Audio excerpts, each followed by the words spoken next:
Chop Session, the non-podcast, where we talk about everything um, artificial intelligence, product building, founding, um, technology and society. It's been maybe 2 months. We took a break late last year.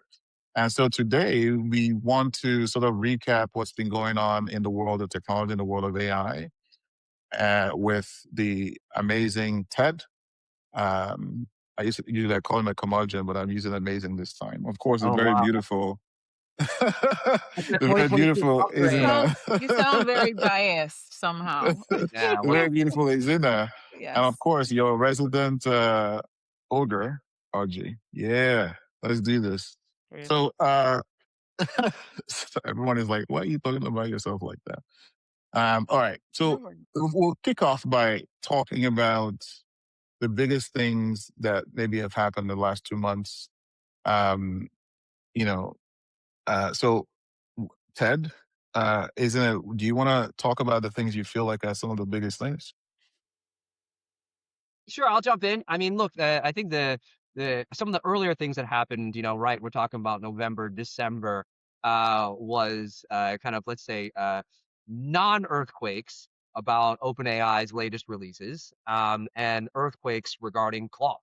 If you recall, think back, and it's a long time ago. It was a whole, whatever, 2025, and before, whatever war with Venezuela or whatever. So different universe, but uh, OpenAI, after their issues with releasing 5.0 and 5.1, kind of just silently released 5.2, and no one cared, and no one noticed, and no fanfare, nothing, right? And is this a sign of things to come? The end of the hype? Like, I doubt it, right? I mean, I don't think Altman has a non-hypothetic, but what happened there? And then similarly, Claude is everywhere, right? Opus 4.5 news everywhere. Everyone is like, I'm using Claude code to rewrite everything, and like I'm blowing away all of my developers. Whoa, Yeah. this everything. So what the hell happened, right? Like Anthropic now is the hype master. Like what happened? Uh, isn't it? Go ahead. No, I completely agree. Claude seems to have won not only the performance or the adoption war, at least right now, and also just even on the ethical side, people seem to think that Yeah. Claude is better, right?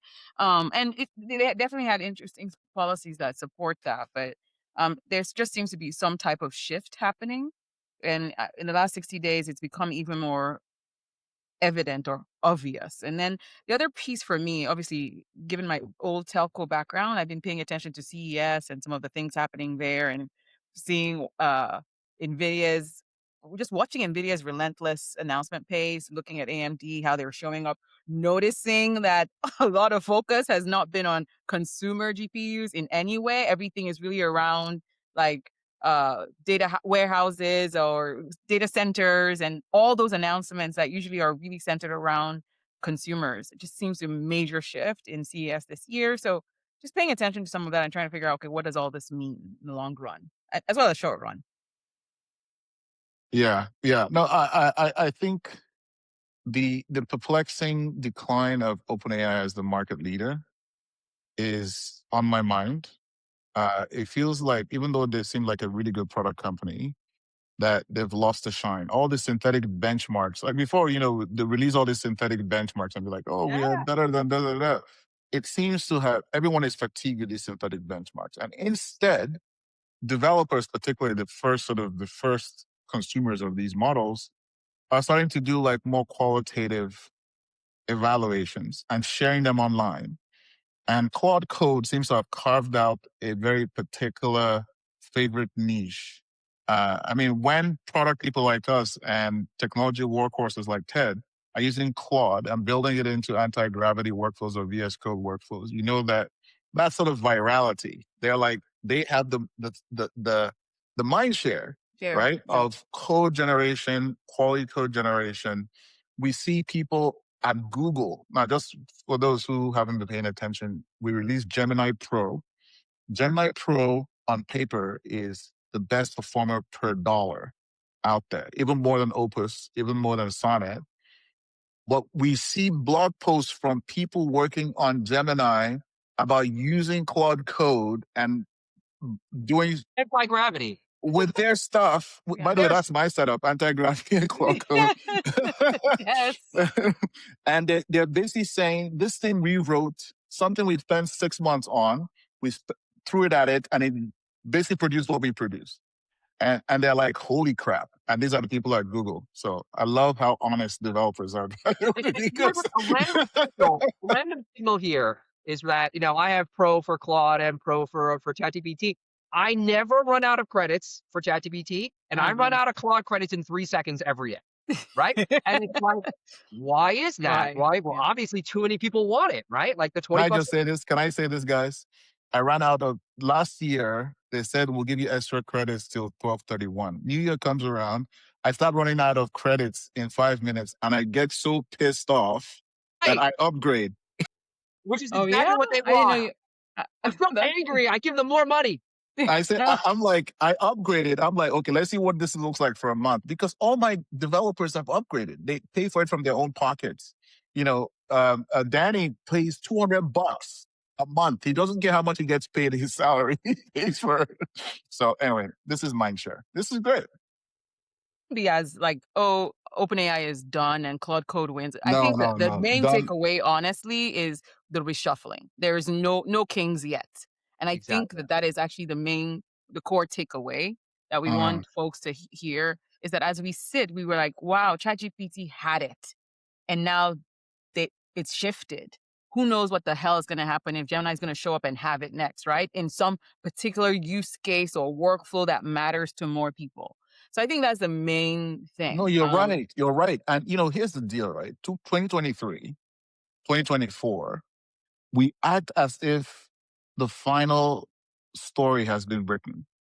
Like we have these narratives of OpenAI forever king, Google forever 1 year behind, Anthropic also ran, right? Shadowing and nipping at the dregs of OpenAI. And I think this is a reminder that the deck's always shuffling, especially when you have high performant, well-funded companies that you can't. I mean, Microsoft won Office forever, and then Google Docs came out and started struggling. And this is over like 15 years ago. So Ezinne is right, no kings. And even the next few chess moves should not make us feel like the narrative is set.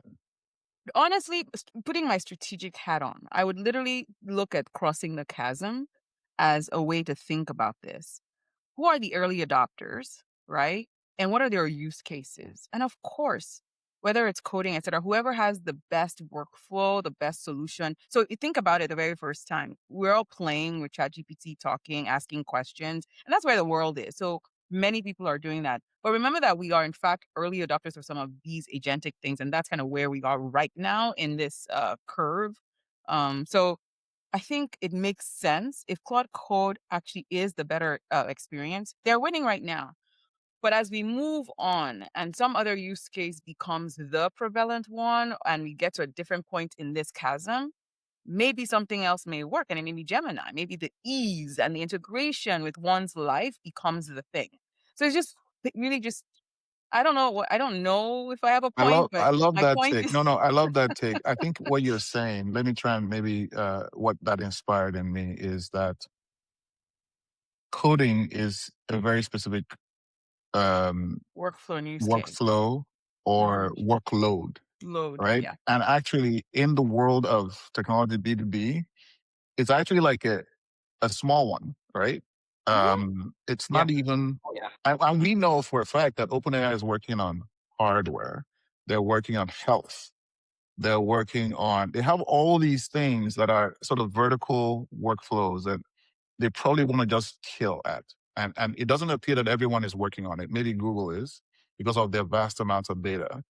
So we're going to where we talked about where we'll probably end up is that there'll be workload specific artificial intelligence, and each vendor might win one workload, the other one wins the other, and so on and so forth. So like the game is afoot. Yeah. Yeah. Yeah. Yeah. And honestly, I think users are being conditioned to not find a king. Now, that being said, the strongest argument that I have for any kind of long-term dominance is distribution, right? Distribution, because Google is the king of distribution. They own the platform. Now, interestingly enough, you could say so does Apple, who continually screw this up, like continually Microsoft. screw that. Microsoft continually always hidden. screw it up. So distribution alone is not enough. But think about how many mediocre Google solutions people use because it's just distributed everywhere, right? Fighting words. Hey, Yeah, man. yeah. Call I like think it is, man. Call like it is. If you don't need best of breed, Google, boom, is right there. so. I think, and this is real because I got a friend who called me over the weekend, and she was struggling. She was like, "I'm trying to build software. Everybody says Claude Code is the best. What should I do? What should I do?" And I think that there is this thing where people are worrying about the model, like Claude Code, but I do think it's for very, very developers, people who understand how to set up a dev environment, et cetera, et cetera. So I guess the big thing to anybody listening out there, I don't know how many people listen to our stuff, right, is to stop worrying about the model, right? Which model is best? I'd start worrying more instead about your workflow and what actually you can integrate into your workflow that makes you 10 times better at your job. I think that's the thing I would say. Let the developers on Reddit and all the sites where they pontificate on things, let them keep doing that thing. But you, ordinary person, just figure out what works for your workflow. That's what the developers are doing. By making that Claude Code choice, they're finding what works best for their workflow. So don't let them be the ones that judge what model you use. Well said. You just made life complicated for your friend. No. She doesn't know anything. You just Oh, no. Given where Lovable was for the right thing for her, just because she knew nothing, you know? Of course, you're totally fine to pay the tax, okay, and use something like Lovable when you just really cannot be bothered with the details or cannot spend the energy, not because you lack of intelligence, but because of lack of time. Yes. Yeah. Okay. So Ezinne said something important, which is hardware. Okay. It's CES right now. We are at CES. Ezinne loves hardware because she's from telecom and she built some of the first most exciting phones at That's T-Mobile. the guy who has completely wired up his house. I know. We both like hardware. We're both electrical engineers. Okay. Wait, aren't we like 3 EEs? Oh, Ted is computer science alone. I'm an EE. No, I mean also alone. undergrad is EE. EE dominance, baby. Let's do it. Let's do this. Yeah, you never forget. You never forget. And yet we are speaking about software, but that's okay. Keep going. Hey, software is eating the world. Now let's give it to Mike Andreessen. Okay, let's give him a clap. Okay, so hardware. So slow clap. So let's just say this really clearly because I want to make sure people are connecting the dots. Last year there was this huge outcry about AI bubble. Now, why are people crying about that? Well, a couple of reasons. NVIDIA is the substrate of this bubble, and OpenAI and Anthropic and Gemini are the next layer. And then all the companies spending big money on their platform are the next layer. Now, the big seven, Meta to Microsoft, their returns or their stock valuations are all tied to this stuff, and they are more than 35% of the S&P 500. Okay, if anything happens to any of those things below, this bubble busts. Right? OpenAI actually has been softened because of 5.2 and what we just talked about, but it's still a big deal. Now, what has happened? The Trump administration decided that NVIDIA could sell to China, an economy of 1 billion people, heavy infrastructure investment, hungry for AI chips. Biden had said, we don't want you to catch up, so you can't do that. Now they can, right? They can sell Blackwell. This is a whole year, 2 years worth of inventory. So maybe they did that. The AI trade came back. Now, what's the second beat that has happened this year? NVIDIA just announced Rubin, the Rubin platform. It's not just a graphics chip. It is everything. Networking, processing, GPU. This thing, a cluster of Rubin can process the entire internet. One little cluster of Rubin, one brick. And you can layer this in parallel. And it is, on paper, it looks amazing, right? If this is what they're working on, people expect them to be able to hold their valuation for a little while longer, through 2026, maybe a little bit of 2027 if you layer on the China thing. So what do you guys think? Like, is this enough to keep the AI trade and not repeat 2020? Like, what are we dealing with here? Mm. This is tricky as hell, because we've seen this like infrastructure on a chip concept before, right? For computers, right? Intel played this play, and I thought when Intel did this is decades ago, it was because of a lack of innovation, right? It was we know we need to keep this Moore's law thing going. We know the bottleneck is somewhere else. What did they? Can you remind the audience what they built? Like, what was? Tell us a little more. Well, I don't remember the names of the infrastructures, right? But like at some point, okay, Intel early on, processor, right? And then they started to put more things into the processor, right? First, they put cache memory into the processors. They put arithmetic computing units into the processor, more. So the processor took on other functions that previously were on the bus to somewhere else. Now, there's good reasons for this. It's obviously much faster, right? And it's cheaper to be able to just make one die. And of course, a lot of this is because you could now have much smaller nanometer resolution. You could put more on the die, et cetera, et cetera, et cetera. But they basically sucked in a lot of things. And so they started this like tick and talk release cycle. Is this ringing a bell, right? And then they would say, right, okay, I'm going to make the processor more badass, however, right? Faster speed. Then I'll shrink it. Yes. Whatever. And then the other side of it, the talk or the tip, whatever, was, okay, now let's take more infrastructural things and shove it into the processor, right? So back and forth.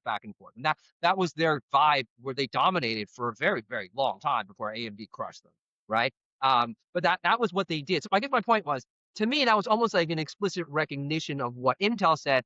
Hey, we can't just keep making only the processor faster. If we want to really improve performance for users, we got to do more and other broader things. And it seems like that kind of a strategy to me here, which is to say, look, raw GPU power is great, wonderful, but there are other things that are limiting here. If I can put more of that onto one chip, not as a favor to you, of course, because now you're forced to use all of my stuff, right? But then now I've built in lock-in, right, without having to innovate as fast on purely the kind of speed part of it. Look, just having sat here, this is one of the times there's a lot of, I guess, concern that I have on who will win. Like, even as an investor in the market, because it feels as though someone will stumble and stumble big.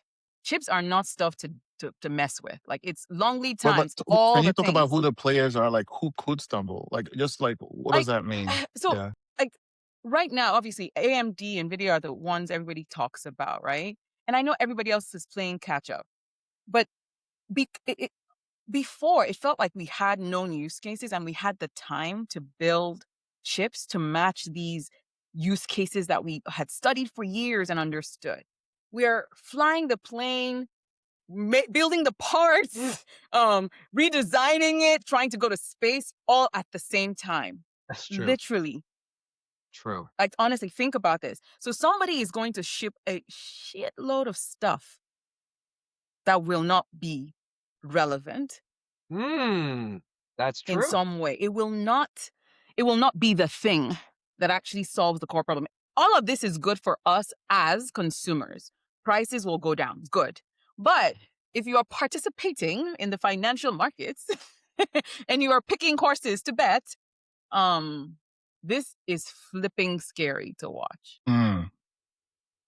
Interesting. The hardware space is always risky, and this is risky as hell. The thing that makes me think of is that NVIDIA has a lot of partners and a lot of feedback about what works. Like, I feel like they designed this because of the data center boom. They're like, what does the data center need to train? They're basically a heat-seeking missile. What does the data center need to train data models cost efficient? Because they say they will drop it by 10x, by the way. Yes. And, the data center is racks of CPUs, GPUs, networking equipment, and interconnects, cooling, all this stuff. And I think they just essentially consolidated all of that into one thing so that they have to buy one thing.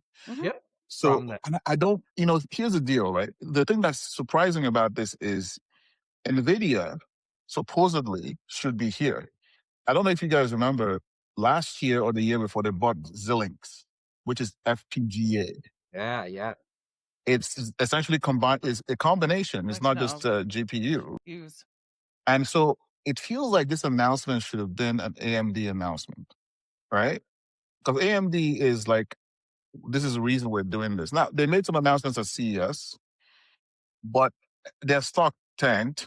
People were like, this isn't good enough. Like your opposition, yeah, your opposition is arguing at a super high level, and this isn't exciting.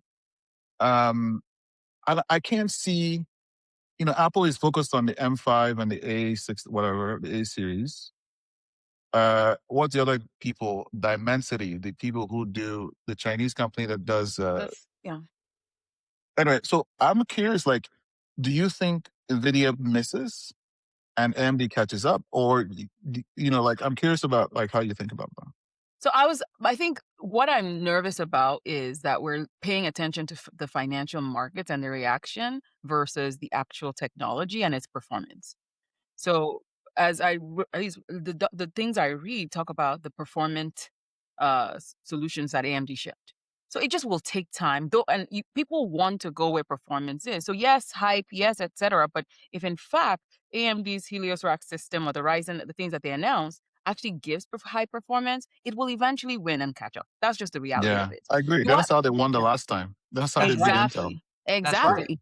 Yeah, you So couldn't out-hype Intel at the time, right? yeah, their announcement also was with OpenAI, so people are like, OpenAI is in the favorite child right now, right? So just people are funny like that. But I think the bigger, I do think that the horses to bet on still are NVIDIA and AMD, and obviously the others, right? But those are still the ones leading the conversation. I do think AMD is again like almost like Claude, like slowly paying attention, It's a taking good care of what it analogy. needs to take and will eventually be neck to neck. It won't be an alternative. It's actually becoming structurally important to AI infrastructure, which is ultimately what you want to do. They haven't been very open about how their partnerships have shaped their research, like NVIDIA has been. So I think there's a point to that.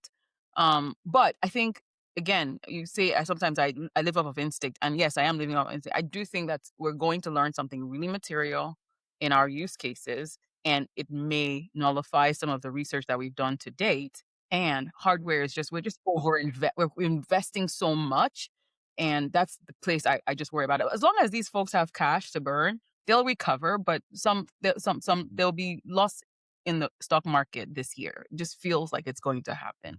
Yeah, well, of course, they don't really have cash to burn. It's mostly just made up credit. But anyway, and equity plays. But Yeah. I think that's right. I mean, I think what you just said is insightful and frankly a little scary, right? Which is that NVIDIA has tons of partnerships. They do lots of research and all that. But like, if you think about what are they hearing from all of those people? The loudest voices are the ones with the big bucks that are making the big orders, and they're just going to be like, listen, I want to spend $5,000, and I want to get 10 times as much compute for my $5,000 per chip, right? That's what I want. So how can I get that, right? And they're going to keep listening to that, right? As opposed to more complicated and real world use cases. And again, this is very analogous to what happened in broadband, right? Which is, oh my God, I can extrapolate a world where everyone is, well, basically doing what we do today, right? Which is streaming everything and doing all that stuff. Like in that world, oh my God, like I just need to build all this fiber because they're going to use the crap out of it. And then what happens, right? And so they guessed on a use case that was just not ready for prime time, and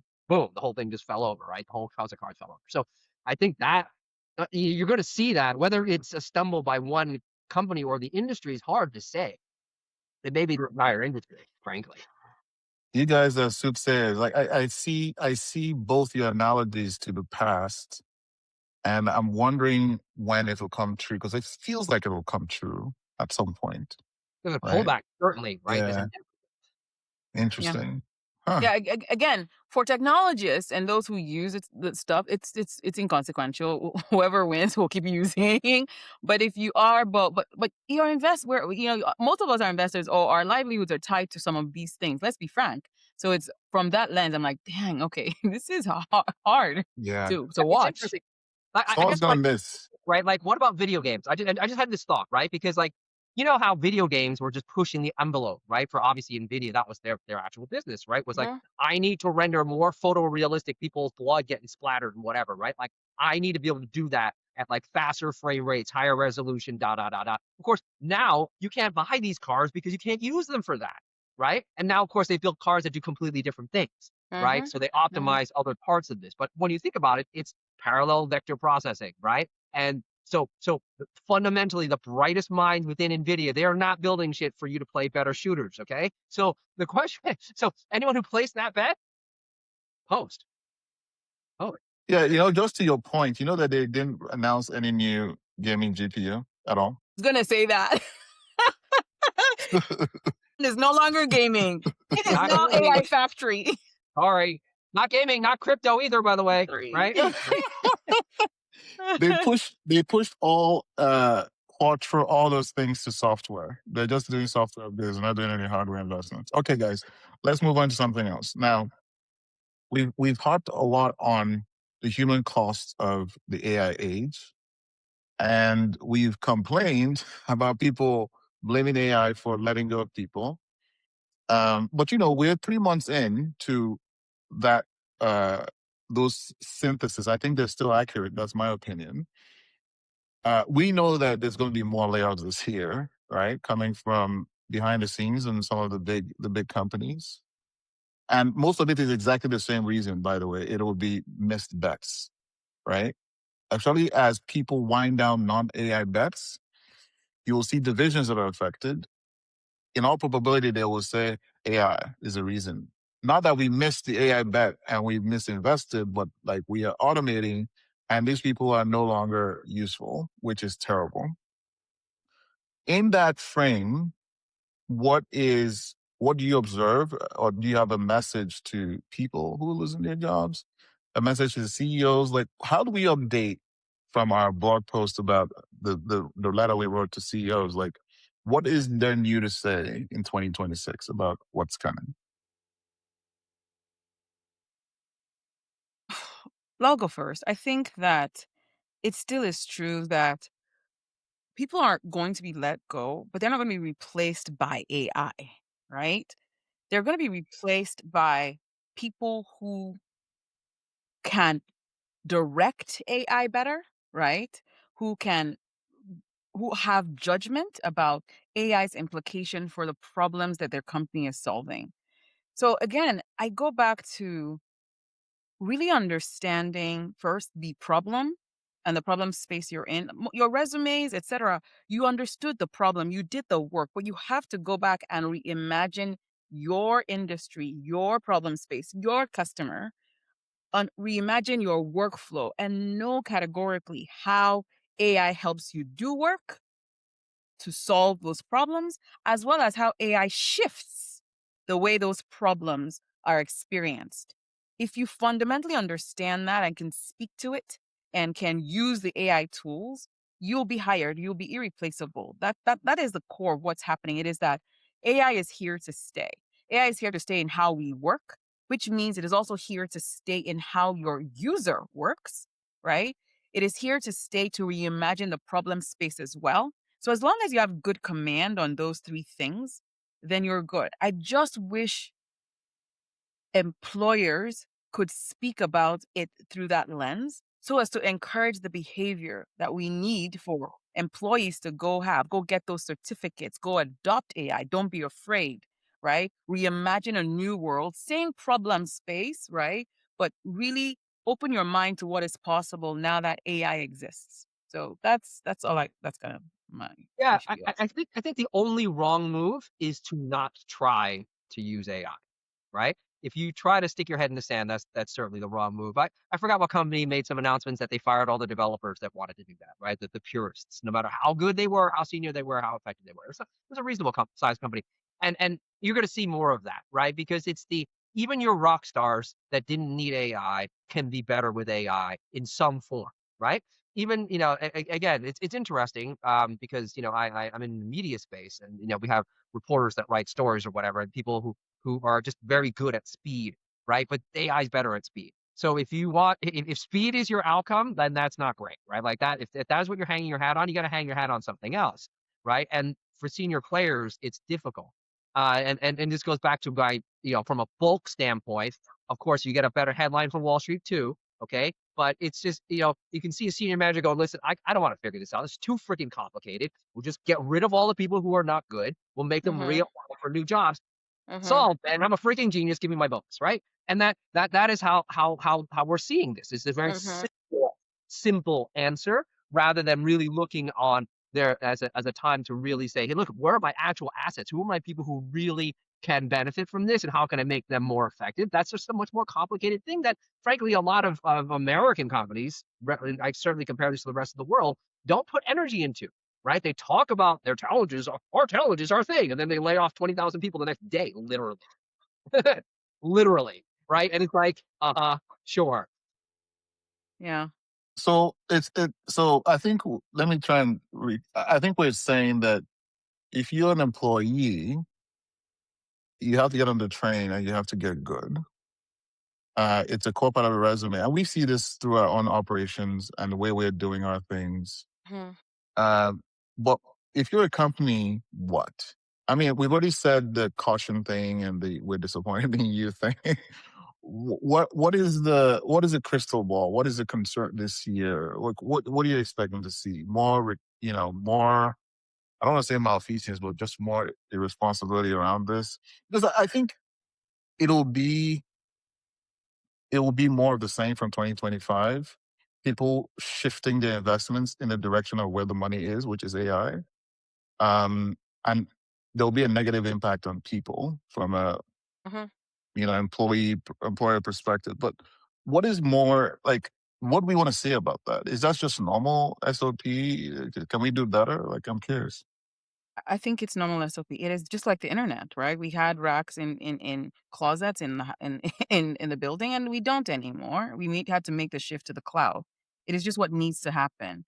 What I expect based on our consulting and our, what our, just what we're seeing clients do is it's time to inspect your code base, leverage AI to do that. What is it that you need to evolve to?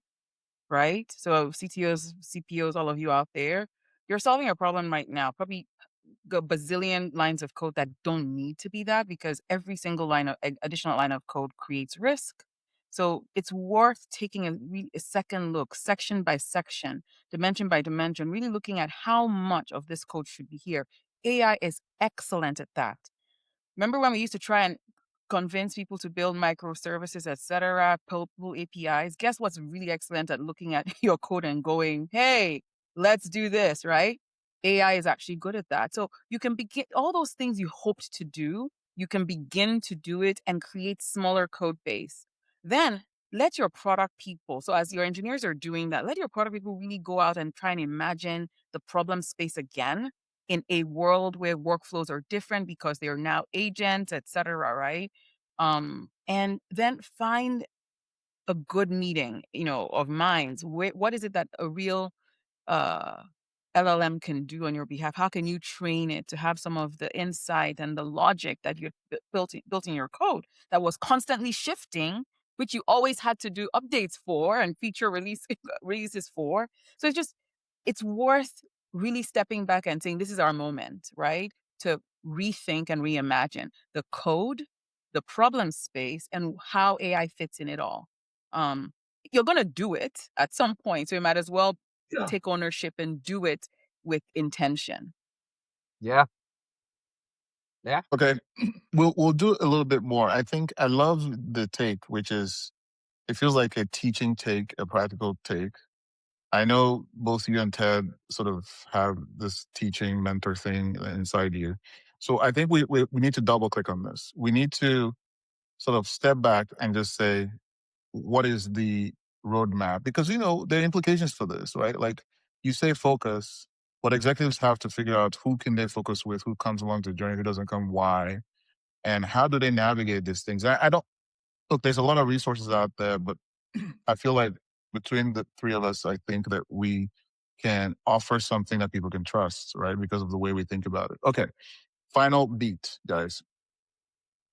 Venezuela. Oh my God. No, so sorry. I know No. I know this is a tech No. podcast. hold on. My point is this, right? Like, if you boil this down, it's a tried and true thing. I was talking to my son and he was like, "Oh, did you see how they lied about drugs?" I'm like, dude, like Been empires seeing have that been before. misdirecting people on their real purpose for 10,000 years. So I don't really want to talk about this because it's just another thing of the day.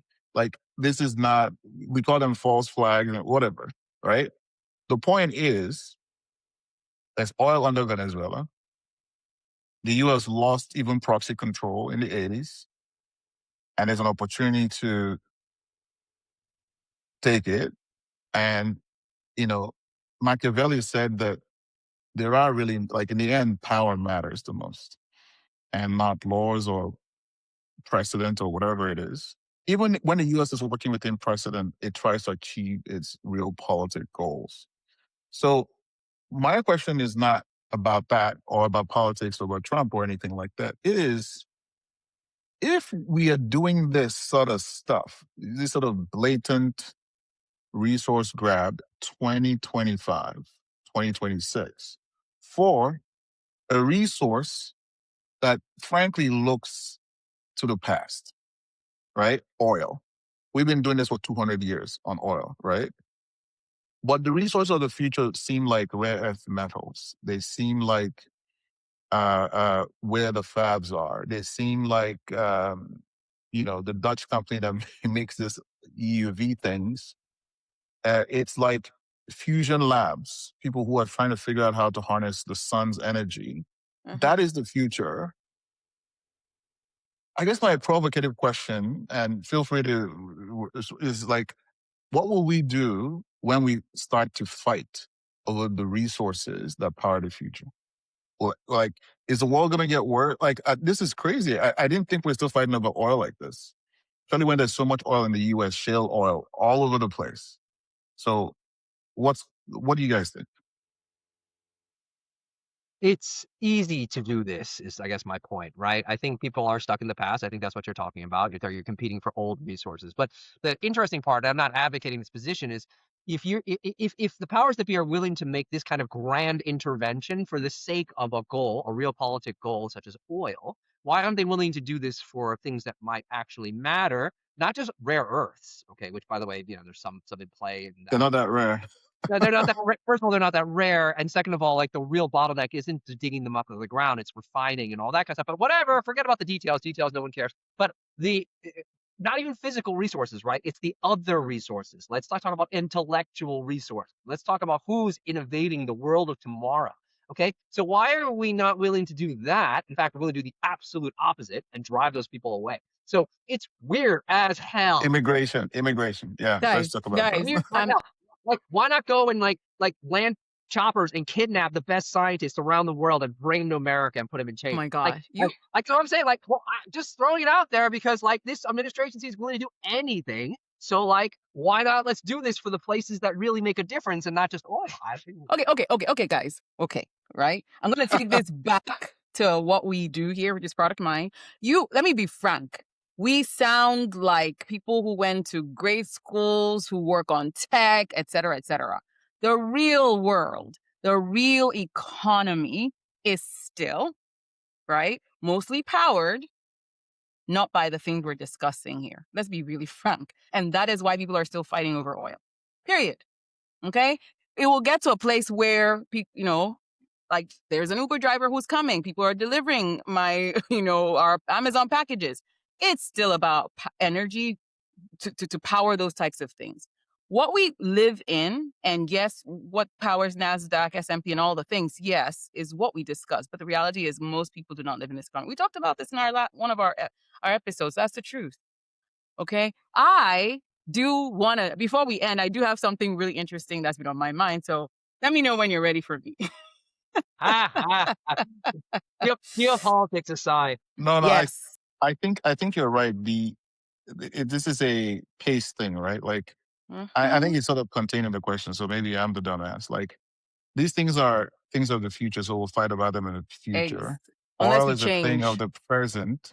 And so we're fighting for it in the present. I think that's the essence of what you're saying. Yeah. And also, we misperceive the absorption rate of innovation in the world, right? Yes. And we think it's faster than it Absolutely. actually is, if that makes sense. Okay. All right. Now I'm the dumbass. Okay, fine. No, not the dumbass. Isn't It's it? like No, you're I'm you're a kidding. futurist. You're a futurist. You're thinking about tomorrow's problem. So Yeah. what But I think people will be rapacious about the future, though. That's the thing. I think the savagery is This what is the a different savagery is world. what sort of surprises us. or we will learn. It will be so bad that we will be like, this should never happen again. Well, Who will knows? we? We But learn that will lesson we? throughout one generation. We learn that generation. Every generation learns and forgets that lesson of the next generation. So the thing I wanted to leave with y'all is it's this poetic thing for me. It's Meta, right? And them abandoning the metaverse, even in their name. Oh my gosh, that is so weird. Yeah. I think it is extremely poetic, right? That no, I haven't even made my point. Okay, keep going. Oh, is it a pun? Are you gonna make a pun? No, I think it's Okay, keep going. poetic that in the metaverse era, right? The idea was that we humans would shed our bodies and become virtual and technology, right? And then we would put on a headset and walk into this virtual world, right? But in this AI agentic moment, I think an inversion is complete, right? Now it is technology trying to be human, meeting us in our own world, right? Right. Yes. No need for virtual things. We're coming right here. We are the metaverse for technology. That's Oh my it. God. That's it, man. Alien algorithms live in the real world. So it's like Meta spent like $50 million trying to get us to leave Earth, and now Anthropic and Core spending millions to get Claude to work on our Earth, right? So it's like the future is meeting us where we are. Oh Boom. my God. We gotta brand that and put that out there because I think that's right. Right? Yes. It's the metaverse is just inverted. Right? The only thing is Listen. You need to go on the road with this stuff, man. That's good, man. That's a really good one. Yes. That's a really good one. You know, Mark could be like, hey, that's a good idea. Now I don't have to change my company again. Yes. It's still the metaverse. It's just the other way. Okay. Hey, listen, we gotta write about this, and you gotta take this on the road. That's a great substance. And then boom. Okay. Thank you, everyone. Thanks for hanging out with us. That was fun. And we'll talk to you soon in our next job session. Start your January great, stay healthy, and stay safe. All right. Cheers. All right. Bye, everybody. Bye.